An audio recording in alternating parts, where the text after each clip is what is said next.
For folks that are wondering, apparently, Joan, I'm fake news Mandis today. Oh, again? I said that I had gone ahead and posted that New York song that I played to my ex, and I had not actually done it yet, so I have now. At Dan Mandis Show. Am I going to get dinged for that because of the, like I got dinged for Saturday Night Live? Are they going to pull me off of YouTube again? Because I just looked at my numbers for this morning, and despite all of the incessant hatred that I'm getting from people on the super text line, a lot of people watching this morning on YouTube. Thank you, by the way. Thank you. I think, do you know what I think, Joan?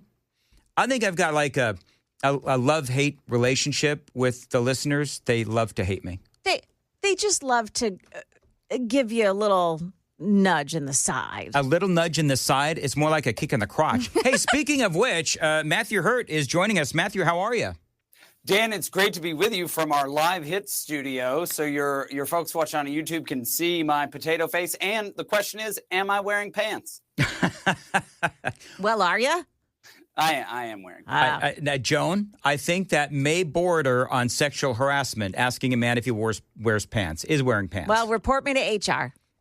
Very good, if we could find them. Anyway, Matthew, first of all, how you holding up out there in Virginia? Now, you and I have been talking about the governor's election there in Virginia, of course, the attorney general race as well. I mean, Republicans just, died a slow death there in Virginia. Is there any good news from your neck of the woods?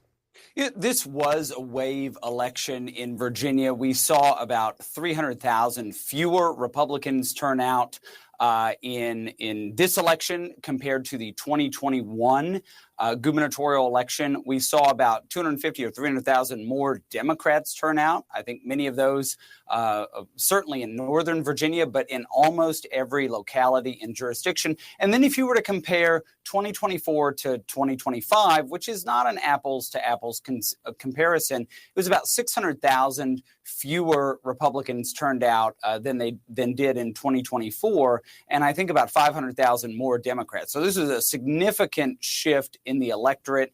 Obviously, in Northern Virginia, they're concerned about the shutdown and the economy. Stepping back and looking at everything that has happened, and there'll be a lot of analysis in Virginia and at the local level for the next several months, I think that Winsome Sears didn't have a coherent economic message, particularly being so close to Washington, D.C. You and I talk about this all the time. And Abigail Spanberger outspent her 2 or 3 to 1 in ads and just organizational. So we're looking at that data now, and I'm sure that in Arlington we'll have an interesting assessment. I will say this. The 3 statewide candidates, Winsome Sears ran about 5 points behind Jason Miara as the attorney general candidate, or the bottom of the statewide ballot. And she ran even 2 points behind John Reed, the lieutenant governor candidate. So of the 3 statewide candidates, Winsome ran the poorest among the Republicans, and Jason Miara, is where there was the most excitement in the last several weeks, ran the best. Now, you don't get second place. You don't get there's not a trophy for coming in second place in an election, but it'll be interesting to parse those numbers out as Republicans in Virginia head to our annual, what we call an advance, in December. What did you say it is? We call it Republicans don't retreat, we advance. And so every year, the Republican Party of Virginia hosts an advance, not a retreat. Got it. And I'm excited to go there because there are a lot of things, the Arlington Republican Committee, for which I'm the chairman, a lot of things that we did well. We stopped a lot of the hemorrhaging, but it didn't happen in many other counties. And of course, Democrats ran away with it on Tuesday night. Here's what I'm going to say. Number one, and I went through all this on yesterday, but, by and large, this is Virginia, New York, New Jersey, and, of course, California with Prop 50.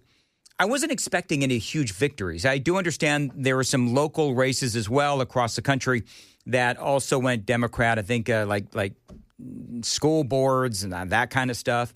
But, to me, number one, I wasn't really expecting much, no offense, but I really wasn't expecting much from Virginia, New Jersey, certainly New York as well, New York City as well with Mamdani, and in California with Prop 50. So, I don't know. I'm not panicking. I personally, I think, you know what? I think that perhaps it is a good thing that we did, as conservatives, have this wake-up call because we have time to fix it. I want you to think about this, Matthew. So a year ago, Donald Trump won the election after 4 horrendous years of Joe Biden, right? So now, a year later, the Democrats have admittedly made some gains after that horrendous 4 years. Think about what the Republicans can do between now and November 3rd, I think, of 2026. Well, and to give your listeners some historical context, the party in the White House often loses the statewide election in the following year, and Republicans haven't won a gubernatorial race in Virginia with a Republican in the White House in about 50 years. So we were up against tremendous headwinds and Republican activists across the state. There are a number of factors specific to this race, but historically, for 50 years, if a Republican has been in the White House, a Republican has not won the gubernatorial election. So is it a surprise? Historically speaking, no. Is the margin a surprise? Democrats now have a super majority in the House of Delegates, which means Governor-elect Abigail Spanberger will get to do pretty much whatever she wants. Well, and that includes redistricting. Certainly redistricting is on the table, and that is a concern for 2026 midterm elections. But there's a lot of things coming down the pike in Virginia. I've said this a dozen times this week. The election broke out in such a way that we went from common sense to California in a single cycle. Well, and that's the thing. Things can change so quickly in politics. That's why, you see, and I've been guilty of it too, where you talk about either polling or what's going to happen, in 2028. And things change just at the drop of a hat. So I don't know. I'm not as apoplectic as some other folks. I think that I think it's a good thing that maybe we've been, slapped across the head, because I think that the president has accomplished a lot on the foreign stage. But, what would you say the president needs to accomplish and Republicans need to accomplish before the midterm elections? Well, I think talking about the economy is important. The shutdown, again, has it's making national headlines. It has a disproportionate political impact here in Northern Virginia, especially. Virginia has something like 600,000 federal government employees. It's a huge number. And so that is specific to our state. Most Americans don't think about the federal government, whether it's open or closed. But the economy is an important issue. And I think most people vote with their pocketbooks. Can I make the mortgage? Can I save for retirement? And then the secondary things are, what is happening to my family? Are the kids in good schools? We did have the silver lining in one of these races in Loudoun County, which is the crucible of the parents' choice movement or parents' rights movement in the school system, is we did have a conservative win a school board race in Loudoun County. So it's significant. Those individuals, we just have to go and talk about the issues, and we have to identify, Republicans in particular, have to identify what motivates that Trump voter. You and I talked about this almost every week last year in the lead up to the 2024 election. These low propensity voters who had never turned out before 2024 or only turn out because Donald Trump is on the ballot. How do we connect with them, and how do we talk to them and motivate them to go out and cast a ballot? I can't believe I'm going to say this. We all mocked the Democrats for spending all that money trying to figure out how to speak to young males. Remember that during the election autopsy for the Democrats. And so here we are, from what I understand, and you can give more details if you like, but younger voters definitely skewed towards the Democrats. And so certainly in New York. And so I don't know, do we need to figure out how to speak to younger voters on our side? It's a good question, Dan. I think when you look at, so there are two kinds of demographic data in this question. There is the age of the voter, I guess maybe three, the age of the voter, the gender of the voter, and then where that voter lives, in a city, in suburbia, or in rural areas. I think in suburbia and rural areas, young men are still disaffected with the political system. You go to New York, and I haven't been in a year or two, and I'm not going back anytime soon, but those young men, if you want to call them that, are a different political stripe altogether. What we see in revolutions, socialist or democratic socialist revolutions, is the revolutionary class tends to be educated people, people with college degrees, who realize that their level of education does not allow them to make it up the economic rung, the next economic rung in the ladder. And so socialist democratic revolutionaries tend to be highly educated. We call them Mercedes Marxists or Chardonnay socialists when they're adults. But that's what that looks like. I think outside of a city like New York, there's still a resonance with the Trump ethos among young men who live in suburbia in rural areas. But it is about turning those individuals out. Young people are more idealistic. Young Democratic Socialists, young Democrats, young leftists go out and protest all the time, organize and rally. We see them, we see them as part of Antifa and other protests over the last 10 or 15 years. So they are more activist and more oriented toward an ideology, whereas right of center or conservative young people, they still have that idealistic inclination, but their idealism centers around a sort of a doom scenario where there's no limit to what education I get. I won't be able to climb the ladder. I'm not going to find a wife. I'm not going to be able to provide for my family. I'm not going to be able to pay a mortgage. And all of those questions, it's two different sets of questions for two different kinds of young voters. Well, one of the things, and to your point, there's a lot of Republicans, and I've been talking about this. I don't know if I ever mentioned it with you, but I've been talking about how American workers are being replaced with these, guys from India, people from China. Earlier this year, President Trump announced that he was going to bring in 600,000 Chinese students. And so I think that is also a big problem that we have here in America is the abuse of the visa system.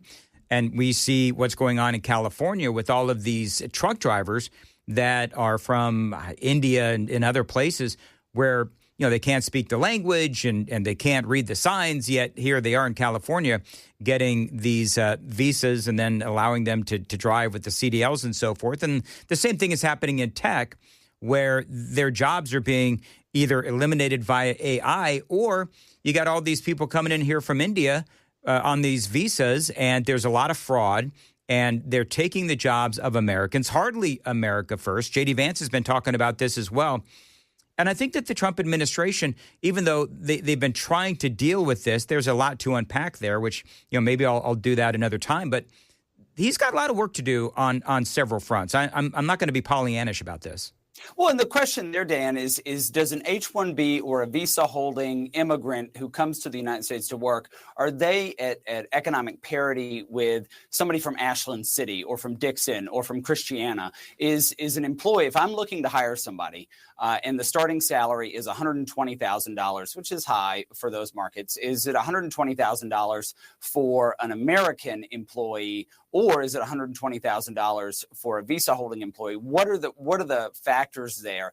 If an American employee makes the same, what I think the argument is, and what I've heard Vice President Vance say over the last several months, is that H-1B visa holders actually come in at a lower salary rate. Yes. And I don't know if that data is accurate. However, if you can pay outside the country labor less, than American workers, there's a question there, and I think that paying American workers what they're worth, and considering the visa situation, I think that allows a strong American economy allows for American workers to operate in that economy and a reduced reliance on outside labor. Zoran Mamdani out there in New York. President Trump, I was playing this audio earlier of President Trump. He was asked by Bret Baier about, Mamdani. And Trump said something, and I thought it was interesting. He said, the president said, I hope he does well. But, he went on to say something about caring about New York. But I mean, if as I talked about this, if Mamdani succeeds in what he wants to do, then that's going to lead to the destruction of New York. I was a little confused about what the president said, but ultimately, with New York now being under this rule of this communist, and Mamdani is not slowing down at all. I mean, he's going to do what he's going to do, going after, obviously he's going after President Trump and his speech and everything else. What do you think is going to happen with New York? To paraphrase, I think G.K. Chesterton, the voters know what they want, and they're going to get it good and hard.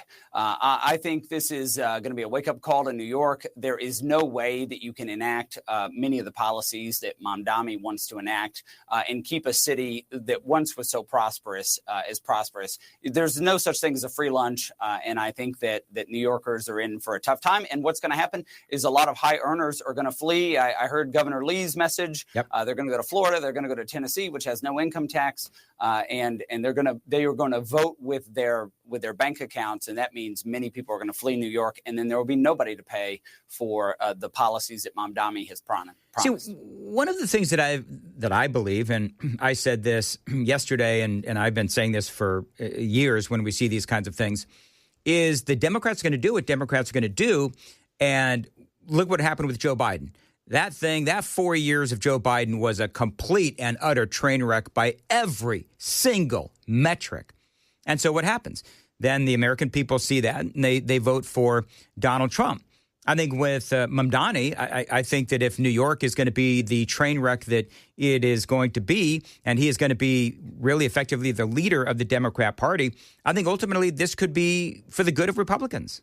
Well, and you and I have talked about this. Many Trump voters are very happy with the outcome of the 2024 election, so they are content. And they stayed home in New York and New Jersey and Virginia and other places.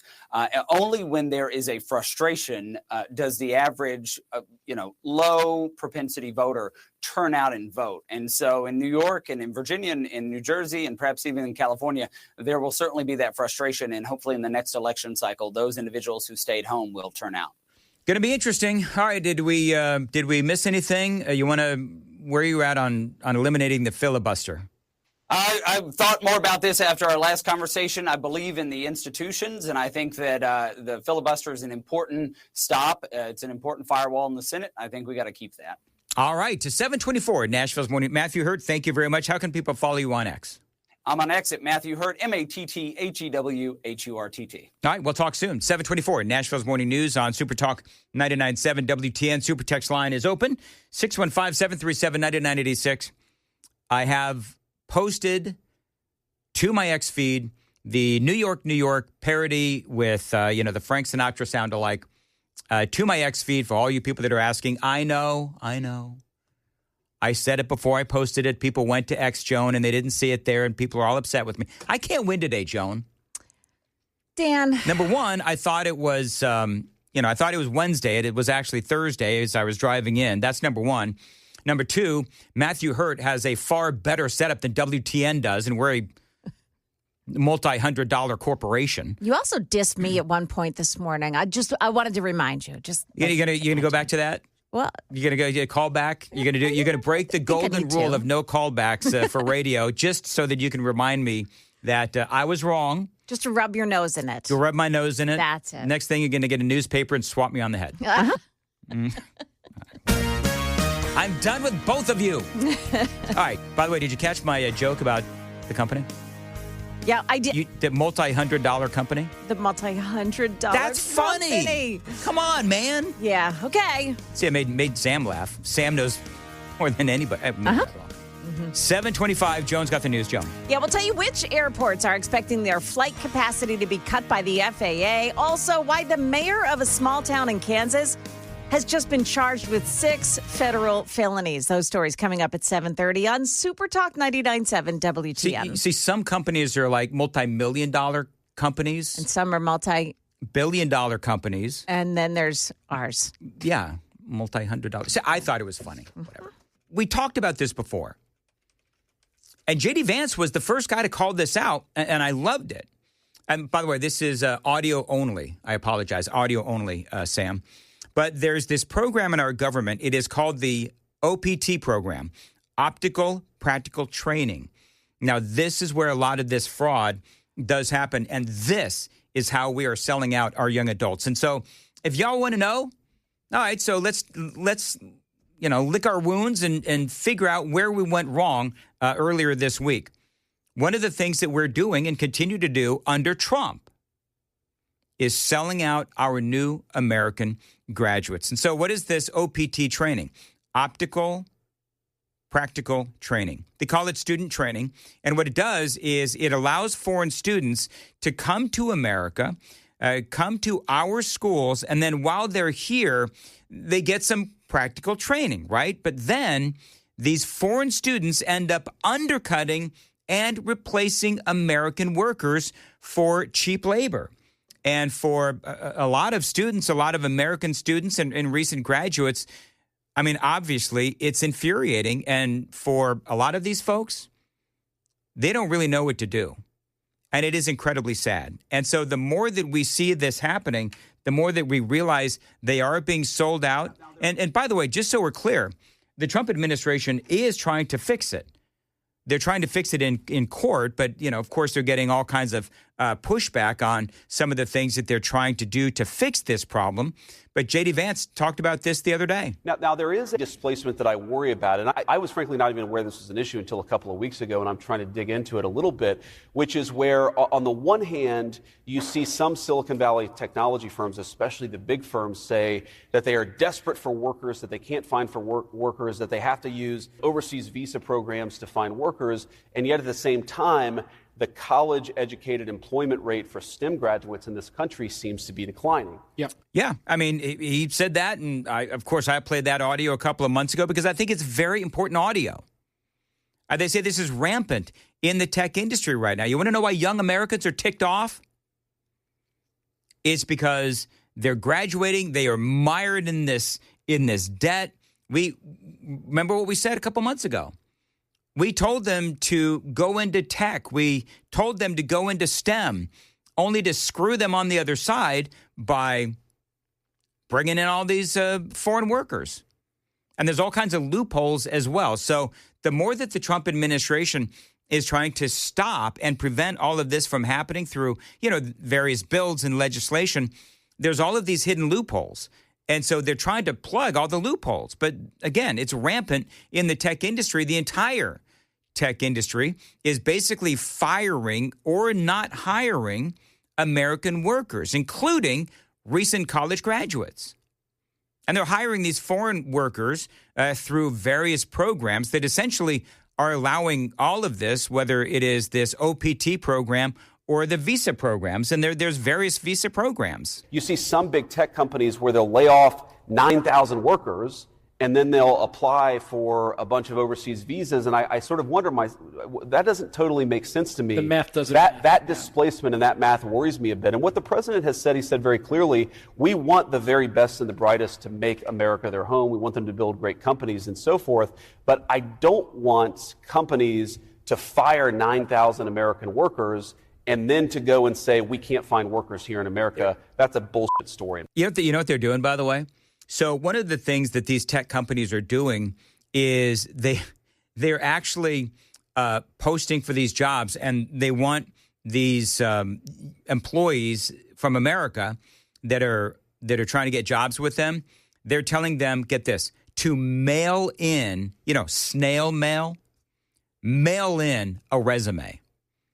And the reason why they're doing that is because they know that there's no actual physical proof then that people are applying for the jobs.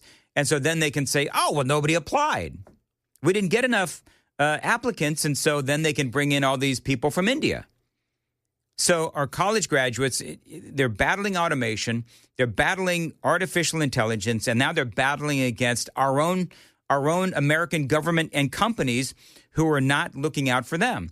Talking to Matthew Hurtt about that, one of the things that he said is, okay, so if there's a job that pays $120,000, but you can get some dude from India to do it for like 70 or 80, okay, well then what you're doing is you're pricing out American employees. And ultimately then what you're doing is you are suppressing American wages, even if you do hire an American.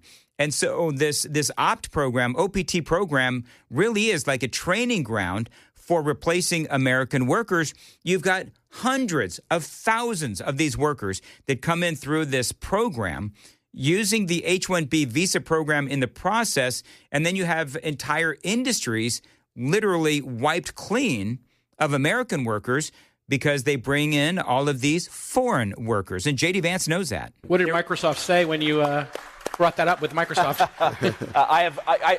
Have you talked to them about it? I have not. I just became aware of this a couple weeks ago. Somebody sent me an article about this, and they said, well, and it maybe was Microsoft. It was Microsoft. That fired, I think, 9,000 people. Yep. And then I was like, wait a second. Record profits, record market cap. But also saying they're desperate for workers. So I have not yet had that conversation with Microsoft. In my defense, I just found out. Okay, so J.D. Vance just found out about this.